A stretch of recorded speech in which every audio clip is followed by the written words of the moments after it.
Hey guys, it's Eric, owner of Farpoint Farms here in the mountains of North Carolina. Tonight I wanted to share with you this. This is a Midland 6001.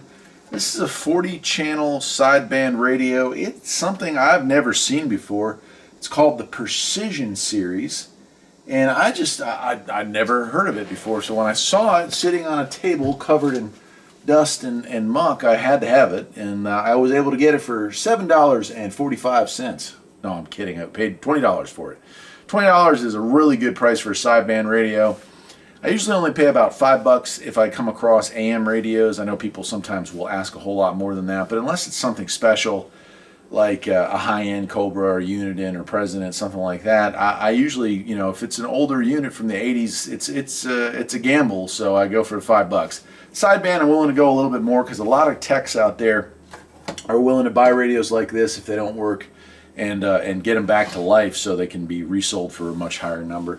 Luckily, this one does work, but again, here's a close-up picture of the front. Here's a close-up picture of the back, and you'll see it says it's made in Taiwan, but it says POC. You know what that stands for? PRC, People's Republic of China. That's an unusual stamp that comes from the early 80s, and in fact, it says January of 81, which puts this as a relatively early digital sideband model. I know they started in '77 with the 40 channel radios, but again, a lot of those were still that manual dial, that click channel changer. So yeah, I've never seen one of these. I haven't had a chance to look them up and see what the deal is with them, but let's go through it here. Over on the far left, and again, this layout is a little bit strange to me, I find anyway. We have mic gain all the way to the left. So usually you would have your volume over here, your on-off volume, but no, they put mic gain all the way over to the left. So there's your mic gain. Next over here, we have our volume control and our on-off switch, second in place. So that's really strange, isn't it? Then we have our squelch, regular old-fashioned squelch here, and we have RF gain. And these do all turn pretty well.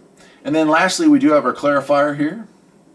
And it's kind of an interesting, at first when I picked this up, it's very dirty. It's got kind of a bluish brushed face on it with like a flat painted cover around it.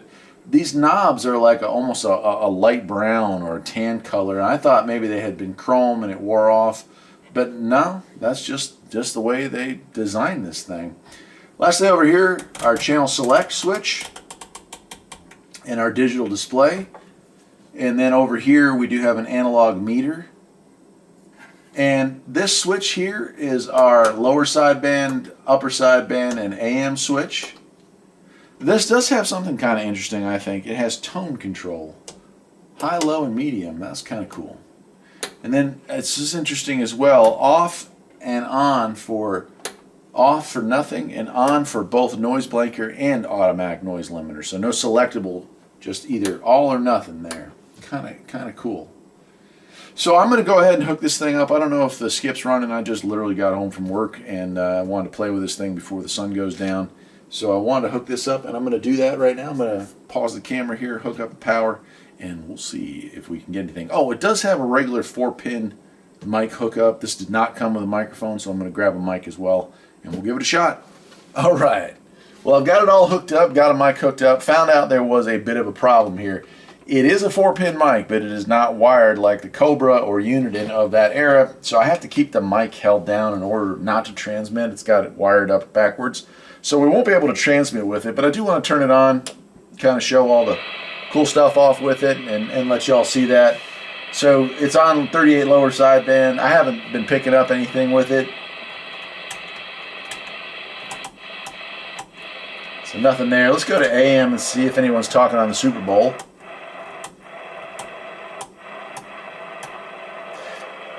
One thing I kind of find interesting on this is that it's got a green dial or a green LED readout. For an 81, that's pretty unique. Usually this era came with red LEDs, so that's kind of follows along the weird pattern. This is a very unique looking radio for the time.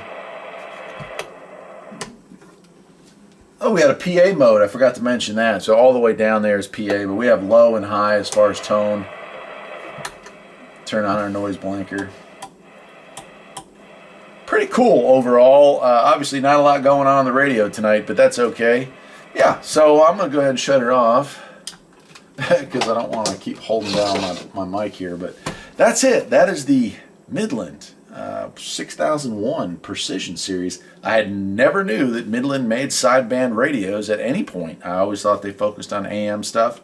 But it's cool to see. It's in relatively good shape. It looks like to me that the paint has maybe been redone on the case, which is kind of unique as well. But it came out well, whoever did that, before I got my hands on it. And it seems to be functional, so it'll be something I have in the collection, and at some point I'll probably pass along to somebody else via eBay or whatnot. But yeah, this is one that I've never seen before, and anytime I see something cool, I always want to snatch it up and play with it a little bit before passing it through on to the next person. That's it for tonight. I'm Eric, the owner of Farpoint Farms. Hope you enjoyed the video. If you did, hey, maybe you'll think about liking and subscribing. I'll see you next time. Take care.